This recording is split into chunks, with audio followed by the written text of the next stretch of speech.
ఒకసారి BRS party గురించి మాట్లాడుకుందాం. సో ఈ మధ్య కాలంలో కవిత మళ్ళీ రీసెంట్గా యుఎస్ వెళ్ళారు. వెళ్ళగానే ఆమెని టీజీబీకేఎస్ ప్రెసిడెంట్ గౌరవ అధ్యక్షుల నుంచి పక్కన పెట్టేశారు. ఆమె పెద్ద లేఖ రాసింది. అంటే కవిత యుఎస్ వెళ్ళిన ప్రతిసారి ఏదో కుట్ర జరుగుతుంది.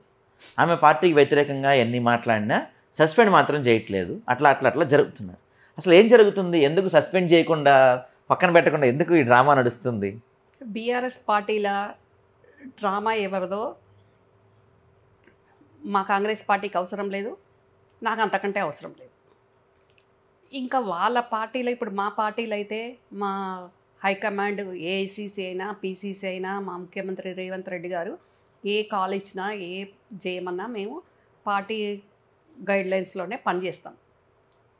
కానీ 10 సంవత్సరాలు బీఆర్ఎస్ పార్టీ అధికారంలో ఉండి అప్పుడు అధికారాన్ని అనుభవించిన వాళ్ళు ఇప్పుడు విచిత్రంగా మాట్లాడుకుంటూ మళ్ళొక్కసారి కూడా అధికారం కోసమా ఆధిపత్యం కోసమా ప్రజల్ని పక్కదారి పట్టించే విధంగా మాట్లాడుతున్నారు.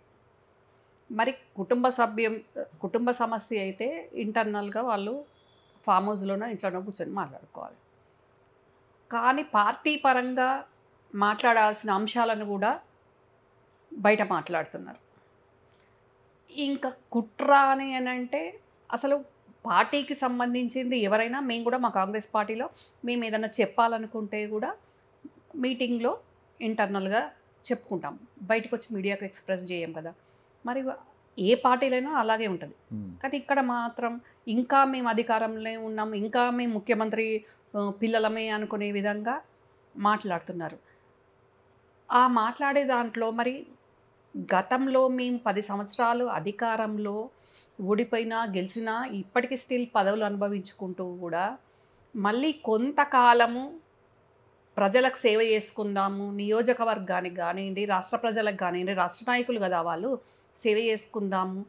మరి ఇప్పుడు కాంగ్రెస్ పార్టీ అధికారంలోకి ఉంది కాబట్టి అవసరమైతే సలహాలు సూచనలు లేకుంటే చేదోడు వాదోడు ఉందాము అనకుండా ఇష్టం వచ్చిన రీతిగా ప్రజలను కాదు, ముఖ్యంగా వాళ్ళ పార్టీల పనిచేస్తున్న నాయకులను, చిన్న స్థాయి నుంచి పెద్ద స్థాయి నాయకులను గందరగోళపరిచే విధంగా వాళ్ళ వ్యవహారం జరుగుతూ ఉంది.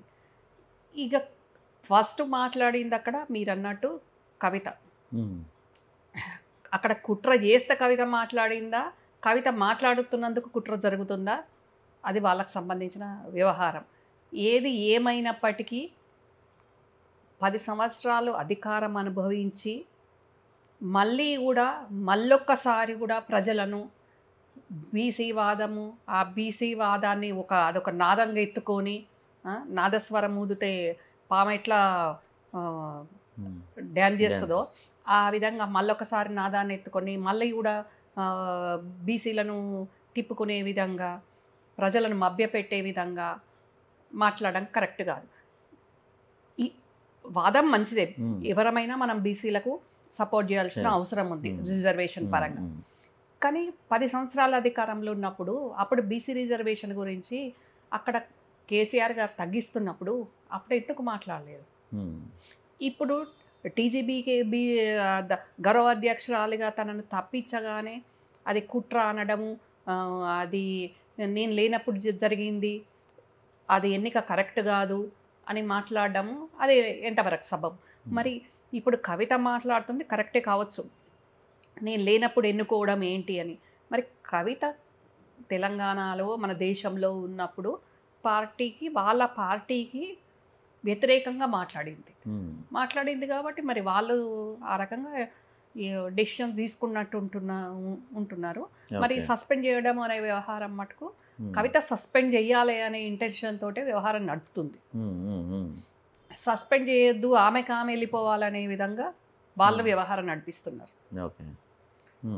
ఏది ఏమైనా ఒక అధినేత, తండ్రి ఒక మాజీ ముఖ్యమంత్రి, ఆయన తీసుకున్న నిర్ణయం మంచైనా చెడ్డైనా అక్కడ పార్టీల ఈ కుటుంబ రాజకీయాల్లో ఉన్న వాళ్ళు కానివ్వండి, పార్టీలో ఉన్న వాళ్ళు కానివ్వండి, శిరసావహించాల్సిన అవసరం ఉంది. వాళ్ళ ఇంటర్నల్ పార్టీ మీటింగ్ జరుగుతున్నప్పుడు అప్పుడు కేసీఆర్ గారు తీసుకున్న నిర్ణయాలు ఏమన్నా బాలేవు అన్నప్పుడు అప్పుడు అక్కడ చెప్పుకోవాలి. కానీ నేను నాకు ఒక్కరే నాయకుడు, మిగతా పార్టీలు ఉన్న నాయకులు ఎవరు నాయకులు కాదు అని అన్నట్టు వాళ్ళని కించపరిచే విధంగా మాట్లాడడము అది సరికాదు అని నేను అనుకుంటున్నాను. ఓకే.